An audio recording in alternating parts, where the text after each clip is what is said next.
මන්දාකිණියෙන් එක්කාසු වෙන්න අවසරයි. මන්දාකිණියෙන් ඔබ හැම දවසකම අපිට එකතු වෙලා බොහොම ලස්සන අදහස් වලට සමන් දෙනවා. හැබැයි ඒ නිකම් මේ ලස්සනයි කියලා මම කිව්වේ මේ වචන පේරි ලස්සන නිසා නෙවෙයි.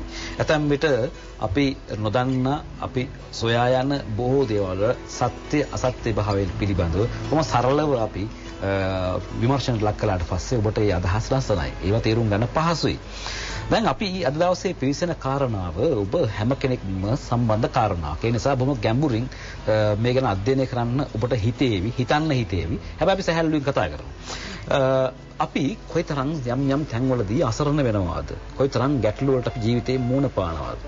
ඒ මුහුණ පානකොට අනේ දෙයියනේ කියලා අපිට නිකම්ම කියවෙනවා. අනේ මේ උඩ ඉන්න දෙයියවත් මේ දිහා බලන්නේ නැද්ද? මම කොච්චර නිර්දෝෂීද? මං නිර්දෝෂී මට ඇයි මෙහෙම වෙන්නේ? මේවා මේ ලෝකේ පාලනය කරන කාටවත් පේන්නේ නැද්ද? මේ වගේ දහසකුත් එකක් සිතුවිලි Tamanට හිතට එනවා. Taman නිර්දෝෂී. නමුත් Tamanට කොමන හෝ දෙයක් නිසා ප්‍රශ්නයක් ඇති වෙලා, ගැටලුවක් ඇති වෙලා, ලෝකයෙන් ගැටලුවක් ඇති කරලා, නැත්තම් Taman සිහිනෙන්වත් හිතන්නේ නැති Tamanගේ වැරද්දකින් නැති ගැටලුවක් Tamanට ඇති වෙලා. මේ ගැටලු වලින් මිදෙන්න ගියාම උඩ බලලා මේ විශ්වයේ ඉන්න මේ පාලනය කරන දෙවියන්ට 33 කෝටියක් දෙවියන්ට මේකට උත්තරයක් දෙන්න බැරිද? දෙවියන්ගේ පිට ලැබෙන්න බැරිද? මේ තිබෙන ආගාධයෙන් ගොඩ එන්න මේ විශ්වයේ තිබෙන බලවේගවල ශක්තියෙන් උදව්වක් ගන්න බැරිද? ඉතින් ඒ අතරතුර මේ සදා පිහිට ප්‍රාර්ථනා කරගෙන නැත්තම් මේට සහනයක් උත්තර හොයමින් බොහෝ දේවල් කරන්න මිනිස්සයා පෙළඹෙනවා. කියන්නේ වටපිටාවේ ජීවත් වෙන පේන බලවේග වලින් උදව්වක් ගන්න බැරි වෙනකොට බොහෝ දෙනෙක් උත්සාහ කරනවා නොපෙනෙන බලවේග වලින් උත්තර හොයන්න. ඒ ආගමානුකූලවත් කරනවා, ආගමානුකූල නොවන ආකාරයෙන්ුත් කරනවා. ආගමානුකූලව බොහෝ විට බෝධි පූජා පැවැත්වීම, සෙත් කවි ගායනා කිරීම, දන් පින් කිරීම, පින් දහම් රැස් කිරීම වගේ කාරණා කරනවා.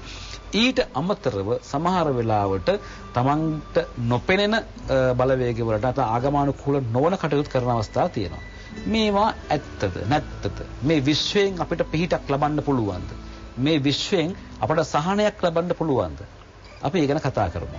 වෙනද වගේම ඒ පිළිබඳව කතා කරන්න බොහොම දන්නා කියලා කෙනෙක් අපිත් එක්ක ඇවිත් තියෙනවා නේද අංජලිය? ඔව් මන්දාකිණිය කතානායකයා වෙන්නේ ජ්‍යොතිෂය. ජ්‍යොතිෂය අපි මේ සතිය පුරාවටම 12 මහේ පහන තුලින් විවිධ පැතිකඩ ඔස්සේ කතා කරනවා කියලා ඔබ දන්නවා. අපි විවිධ පුද්ගලයන්ව සම්බන්ධ කරගන්නවා.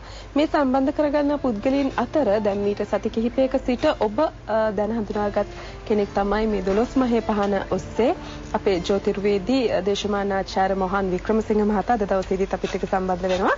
සුබෝදෑසනක් ඔබතුමාට. සුබෝදෑසනක්. අපි තනුජ් කලින් කිව්වා වගේ ජ්‍යොතිෂය කියන කාරණය ටිකක් බැරෑරුම්. ජ්‍යොතිෂය මේ වෙනකොට හරි ජනප්‍රිය මාතෘකාවක් බවට පත් වෙලා. ජ්‍යොතිෂය හරහා අපි ජීවිතේ යම් තීරණ ගන්නට පෙළඹිලා. නමුත් සමහර වෙලාවට මේ තීරණ වැරදි වෙන්න පුළුවන්. ඒ කියන්නේ ලැබෙන උපදෙස් නිවැරදි උපදෙසක් නෙමෙයි. ඒ නිසා ඔබව හරි මගට ගන්න ජ්‍යොතිෂය වුණත් කිරලා මැනලා බලලා ඔබේ මනසට අදාළ ටික ඇතුල් කරගන්න අනවශ්‍ය ටික බැහැර කරන්න තමයි මෙවැනි විද්වත්තුන් අපි සහභාගී කරගෙන මෙවැනි සාකච්ඡා ගොඩනගන්නට පෙළඹෙන්නේ. ඉතින් අද දවසේදීත් එවැනි සාකච්ඡාවකටයි මේ විදිහට මුල පුරන්නේ තනුජ් හඳුන්වලා දුන්නා වගේ. අයිබෝන්. අර කලින් කිව්ව මාතෘකාව. විශ්වයේ පිහිට අපිට තියෙනවා. විශ්වයේ පිහිට නොඑක් දේවල් කරලා ලබන්න පුළුවන්.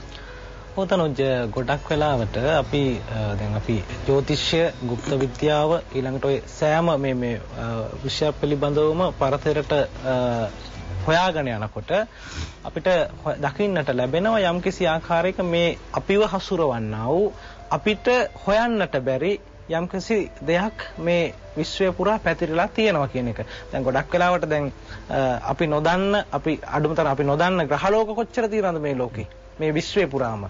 දැන් අංගුත්තර නිකායේ තික්ක නිපාතේ ලෝක ධාතුන් පිළිබඳව විග්‍රහ කරනකොට ප්‍රකාශ කරනවා මේ අපේ පෘථුවියටත් වඩා බොහොම දියුණු ජීවීන් ඉන්න, බොහොම සුරම්‍ය වූ සුඛ විහරණය කරන්නා වූ ජීවීන් සිටින ග්‍රහලෝක මේ විශ්වයේ පැතිරිලා තියෙනවා. නමුත් ඒවා අපේ විද්‍යාඥයන්ගේ දැසටවත් සොයා ගන්නට බැරි වෙලා තිබෙනවා.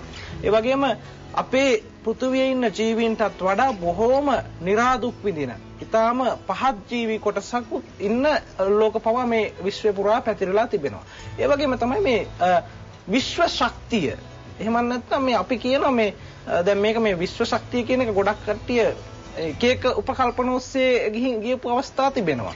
නමුත් මේ අවට පරිසරය තුල අපි නොදන්න අපිට හොයන්නට අපහසු යම්කිසි ශක්ති විශේෂයක් තිබෙනවා. මම අර ගිය සතියේ කිව්වා වගේ දැන් මේ තරංග පද්ධතීන් දැන් අපි ගත්තාම රූපවාහිනී සංඛ්‍යාත පරාසයන් ඊළඟට සෙලියුලර් දුරකථනවල සංඛ්‍යාත පරාසයන් ඒවා අපේ ඇස් වලට පේන්නේ මේ අපි සැරිසරන පරිසරය තුළ ඕන තරම් ශක්ති විශේෂ තිබෙනවා. නමුත් මේ වගේ මේ গুপ্তමය කොටසකුත් මේ විශ්වයේ තිබෙනවා. ඉතින් ඒක තමයි අපි අර අපි යම් කිසි කරදරයක් වුණාම මොනවා හරි මේ අපිට බලපෑවද අපිට ග්‍රහයක් බලපෑවද අපිට යම් කිසි ආකාරයක මේ අහිතකර ඇස්ට්‍රල් බොඩි එකක් එහෙම නැත්නම් අර අපි කියනවා මේ භූත බලවේගයක් බලපෑවද කියලා අපේ හිතට සැක සංකා උපදිනවා. ඒ වගේ අවස්ථාවක තමයි මේ වගේ දේවකට පිහිට පතන්නට යන්නේ. ඇත්ත වශයෙන්ම මේ විශ්වය පුරා එවැනි ශක්ති විශේෂ ගණනාවක් තිබෙනවා. මෙන්න මේ ප්‍රශ්නයක් කරදරයක් ආවහම පිහිට පැතීම තමයි මේ ඕනම කෙනෙකු පෙළඹෙන්නේ මේ වගේ ප්‍රශ්නයක් කරදරයක් ආවහම මේ දේවල් පිළිබඳව උනන්දු වෙන්න. දැන් මෙතන පිහිට පැතීම කියලා කිව්වහම මේකෙන් අපි මොන වගේ පිහිටක්ද බලාපොරොත්තු වෙන්නේ? අපි මේ ප්‍රශ්نين ගැලවෙන්න තමයි පිහිට බලාපොරොත්තු වෙන්නේ. කාගෙන්ද? මොන ආකාරයෙන්ද? මේ පිහිට බලාපොරොත්තු වෙන දේ ස්වභාවයක් තියෙනවද? සමහර වෙලාවට කෙනෙක් පුද්ගලයෙක් එක් රැස් කරගත්ත විශ්ව ශක්තියින් කියලා කෙනෙක් යනවා ඒ පුද්ගලයා ගාවට පිහිට පතාගෙන. මේ දේවල් වල ඇත්ත මොකක්ද? එතන වෙන්නේ අංජලි මෙහෙම දෙයක් වෙනවා. දැන් අපි කෙනෙකුගේ දැන් හැම කෙනෙකුටම සිටිනවා යම්කිසි ඉෂ්ට දේවතා බලයක්. එහෙම නැත්නම් තමන්ගේ එක්ක පෙර ආත්මයක ඉඳන් එන කෙනෙක්. එහෙම නැත්නම් තමන්ට මේ ආත්මය තුල තමන් විසින් කරන ලද්දා කුසල් කර්ම. එහෙම නැත්නම් තමන් විසින් ගොඩනගා ගත්තා වූ ඕනම කෙනෙකුට මේක ගොඩනගා ගන්න පුළුවන්. හැබැයි කැපකිරීමක් කරන්නට ඕනේ. තමන්ට යම්කිසි කෙනෙක්ගේ ආකර්ෂණ බලවේගයක් ලබා ගැනීම හැකියාවක් මේ පරිසරයේ තිබෙන්නා වූ දැන් මම අර කලින් දවසකත් කිව්වේ මේ කෙනෙක්ගේ මිය ගියාට පස්සේ එයාගේ තියෙන ජීව ශක්තිය තමයි රසායනික ශක්තියක් බවට පත් වෙලා මේ විශ්වයට මුදා හරින්නේ. ඒ ශක්ති විශේෂ ගණනාවක් මේ ලෝකේ පුරා මේ අවට පරිසරය තුල තිබෙනවා. එතකොට මෙවැනි ශක්තියක් Tamanට ආකර්ෂණය කරගැනීමේ හැකියාවක් තිබෙනවා. යන්ත්‍ර මන්ත්‍ර පැත්තෙන් වෙන්න පුළුවන්. එහෙම නැත්නම් අපි පුද සත්කාර වලින් වෙන්න පුළුවන්. එවැනි ශක්තිය Tamanට ආකර්ෂණය කරගැනීමේ හැකියාවක් යම් කිසි කෙනෙකුට ලැබුණොත් ඔහුට පුළුවන්කම තිබෙනවා Tamanට අවශ්‍ය ආකාරයට අර බලවේගය හසුරවන්නට. ඒ හසුරවීමත් එක්ක තමයි අර ගොඩක් දිනෙක ළඟට එවැනි දෙයක් තියෙන කෙනෙක් ළඟට ගිහිල්ලා යම් කිසි පිහිට ප්‍රාර්ථනා කරන්නේ. මේක අද වෙනකොට යම් කිසි ආකාරයකට මුලා කිරීම ගණනාවකත් පැටලිච්ච සමාජයක් අද ගොඩනැගිලා තියෙනවා. නමුත් මේ එහෙම දේවල් තිබෙනවා. ඒක නැතයි කියලා කිසි කෙනෙකුට බැහැර කරන්නට පුළුවන් කමක් නැහැ. එතකොට තව යම් ස්ථාන අපි ගත්තාම දෙවියන් අදහනවා.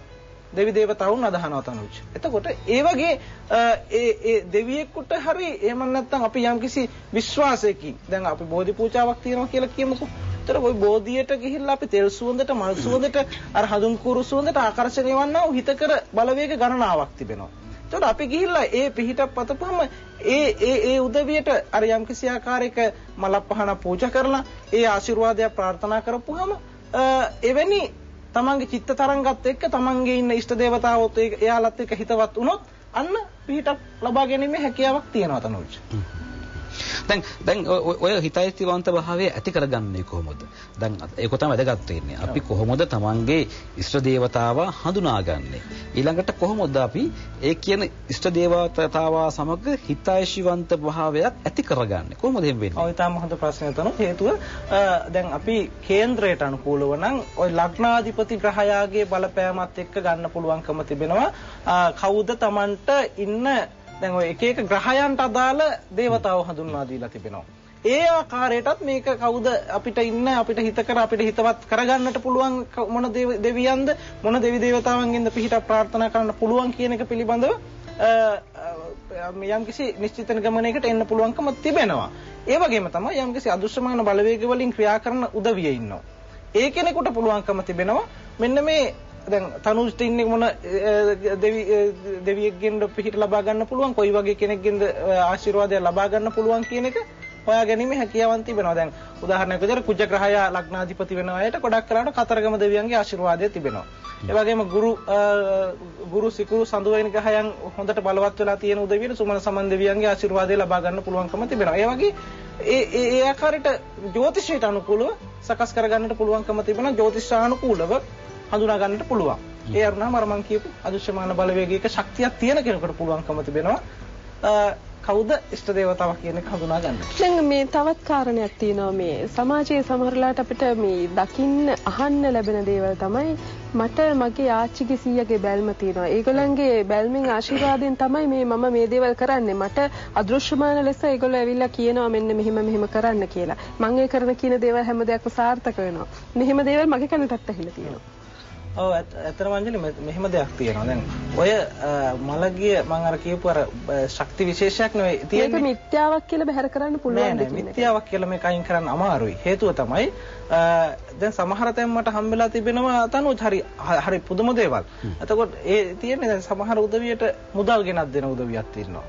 ඒ වගේ දැන් සමහර තැන් නැකිටලා උදේ බලනකොට කොට්ටයට මේ මුදල් කීයක් හරි ඒ කියන්නේ දවසේ වියදම හරි ගෙනත් දෙන අවස්ථා තිබෙනවා. ඒක තව කෙනෙකුට කියපුවාම ඒක නැතුව ගියපු අවස්ථාවක් තිබෙනවා. ඉතින් එවැනි අදෘශ්‍යමාන බලවේග තිබෙනවා. හිතා ගන්නට බැරි දේවල්. ඉතින් ඇත්ත වශයෙන්ම මේ මලගිය කෙනෙක්ගේ බැල්මක් හිතකර විදිහට වැටුනොත් හොඳයි. අහිතකර විදිහට වැටුනොත් ඒ කෙනාට එක්ක රෝගයක් එහෙම නැත්නම් කවදාවත් හොඳ කරන්න බැරි බොහොම අපහසු ඒ කියන්නේ මන්ත්‍ර යන්ත්‍ර මන්ත්‍ර වේදකම පිළිබඳව දන්න කෙනෙකුට මේක අයින් කරන්න පුළුවන්කම තිබෙනවා. නමුත් එවැනි අහිතකර බලපෑමක් යම්කිසි පුද්ගලයෙකුට තිබුණොත් එහෙම ආවොත් එහෙම අනිවාර්යයෙන්ම ඒ කෙනාට එක්කෝ ඇර යන්නේ නැති ලෙඩක් හැදෙන්න පුළුවන්. සමහර උදවියට මේ ඇඟේ අර යටිසිත ආක්‍රමණය කරලා සම්පූර්ණයෙන්ම මේ විකෘති තත්වයටපත් කිරීමේ අවස්ථාවක් දෙනවා. සමහර වෙලාවට ඔය ආරූඪ වෙනවා කියලා කියන්නේ ආරූඪයෙන් පළකුත් නැහැ. දැන් ආරූඪයක් කියන එක අඩුම තරමේ තව කෙනෙකුට ශාස්ත්‍රයක් කියන්න පුළුවන්කම තියෙනවා. ඒකත් හොඳයි. එහෙම වෙන්නෙත් නැහැ. ආරූඪයෙන් පළකුත් නැහැ. Taman ලෙඩ වෙනවා ඉවරකුත් නැහැ. ගෙදරදී ඒ ආරූඪේ වැඩි දියුණු කරන්න කියා ගොඩක් වෙලාවට මේ තොවිල් නටනට දඟලනවා. එතකොට තියෙන දෙයක් නැති වෙනවා. ලැබෙන දෙයක්වත් නැහැ. ඒ වගේ සම්පූර්ණ විනාශ කරලා යන අවස්ථාවක් තිබෙනවා. නමුත් අර වගේ හිතකර තත්වයකටපත් හිතකර කෙනෙක් Tamanට ආකර්ෂණය වෙලා තිබෙනවා නම් Tamanට උදව් කරනවා. Taman යම්කිසි ආකාරයකට නරක දෙයකට Taman හදිසි අනතුරකටපත් වෙන්න තියෙනවා. ඒට අතපාලා යම්කිසි අවස්ථාවකදී වෙනස් කරනවා. සිතුවිලි වෙනස් කරනවා. Tamanගේ මස්තිෂ්ක ශෛලවලට මොළයේ තිබෙන මස්තිෂ්ක ශෛලවලට බලපෑම් කිරීමේ හැකියාවක් මේ විශ්වයේ තිබෙන යම් තරංග වලට පුළුවන්කම තිබෙනවා. ඉතින් ඒක තමයි සමහර වෙලාවට පිස්සු හැදෙන්නේ. පිස්සු හැදෙනවා කියලා අපි කියන්නේ. එතකොට ගොඩක් වෙලාවට මේ පිස්සු හැදිච්ච උදවිය ගැන පරීක්ෂණ කරපු අවස්ථාවවල අපිට පිළිලා තියෙන මේ උදවියගේ මේ ශරීරය යම් කිසි ආකාරයක අහිතකර වසවිස ශරීරගත වීමක් කියන්නේ මතුරුලා දුන්න දෙයක් ශරීරයට බලපාලා ඒ වගේ දේවල් වෙච්ච අවස්ථා තිබෙනවා. එතකොට අන්න මොළයට බලපෑම් කරනවා. මනස විකෘති කරනවා. අන්න එවැනි අවස්ථාවන් තිබෙනවා. ඒක ඊටාත්ම නරක අවස්ථාවක් හැටියට තමයි හඳුන්වන්නට පුළුවන්කම තියෙන්නේ. ඒ වගේම තමයි හදිස්සි කරදර බාධක වලට යොමු කරනවා වැඩි අහිතකර කෙනෙක් තමන් පැත්තට හැරුණොත් එහෙම. දැන් ඇතම් පුද්ගල